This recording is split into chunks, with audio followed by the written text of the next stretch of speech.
இதை முதல்ல இதெல்லாம் ஒழிச்சாலே போதும், எல்லாமே தன்னால நல்லாவே நடக்கும்.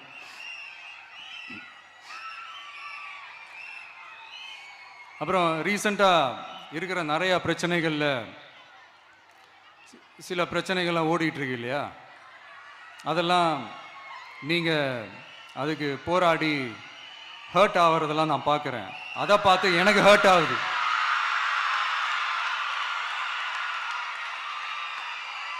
அதெல்லாம் நான் பார்த்துக்கிறேன். நாமளும் நீங்களும் சேர்ந்து மக்களுடைய பிரச்சனைகளை மட்டும் பார்ப்போம், சரிங்களா? அவ்வளோலாம் ஹர்ட் ஆகுதுங்க, அதெல்லாம் வருத்தலாம் கிடையாது.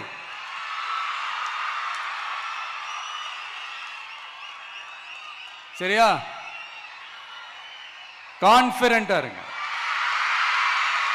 நல்லதே நடக்கும், வெற்றி நிச்சயம். மீண்டும் சந்திக்கும் வரை